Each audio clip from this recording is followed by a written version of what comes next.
Maayong adlaw mga kaubang mag-uuma. Welcome sa atong video bahin sa side grafting. Ang side grafting usa ka epektibong pamaagi sa pagpabag-o sa mga punuan sa kakao. Gigamit niini ang budwood gikan sa pinili nga clone nga gisumpay sa himsog nga hamtong nga mga punuan nga nagkinahanglan og rehabilitasyon. Sa side grafting, taas ang kalampusan niini nga adunay survival rate nga 95%. Dali ang resulta.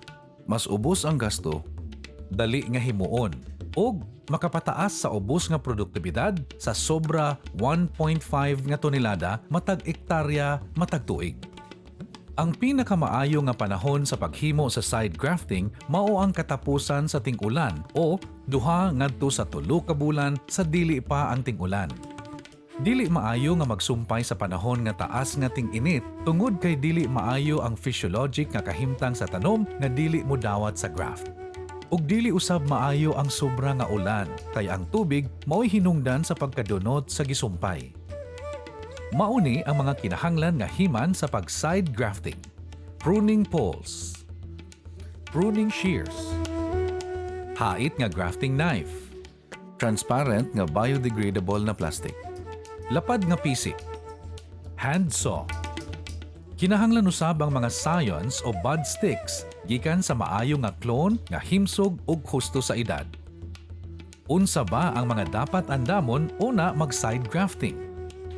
Kinahanglan andamon ang yuta og tanom pinaagi niining pipila ka mga lakang. Ug unsa kini? Una, sa dili pa himuon ang side grafting, kinahanglan pulungan og 40% ngadto sa 50% ang labo nga mga dahon ug sanga nga magsalipod sa adlaw nga makaabot sa mga punuan sa kakao. Ikaduha, kinahanglan nga abunuhan og compost o commercial fertilizer ang mga punuan sa kakao. Sunod kay ang pag-andam sa pinili nga punuan alang sa pag-graft. Magpili og 2 ka dapit sa pagsumpay gikan sa gitas-on nga 40 ngadto sa 60 cm gikan sa yuta ug ang mga sumpayanan kinahanglan ibutang sa atbang sa usag-usa 20 hangtod 40 cm ang gilayon. Dinhi kinahanglan sad nato andamon ang budwood para isuksok kini sa punuan. Ang budwood mabuhi lamang sa sulod sa 3 ngadto sa 10 ka adlaw apan kinahanglan nga andamon og tipigan kini sa hustong paagi. Naatay unom ka mga lakang o pamaagi sa pag-side grafting. Sa grafting, magsugod kini pinaagi sa paghimo og 2 ka hiwa sa punuan nga napulo hangtod 15 ka sentimetro ug ang porma niini kay usa ka triangulo nga isosceles. Sunod kay tan-awon ang kolor sa lawas sa pag-abri sa panit. Og dili sa dapat nato kalimtan nga ang lawas sa ilawom sa giablihan nga panit kinahanglan nga tabunan dayon kini pagkahuman maablihan.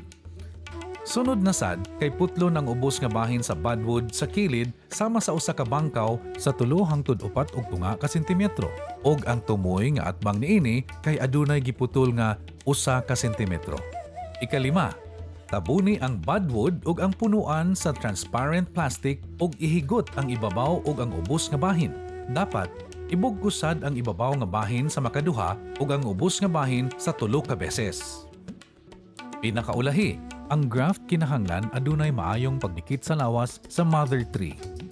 Siguraduhon dapat nga ang tubig sa ulan dili makasulod o makalusot sa ibabaw pinaagi sa pagbalitad sa plastic paubos. Adunay mga kalihukan nga pagabuhaton human sa side grafting.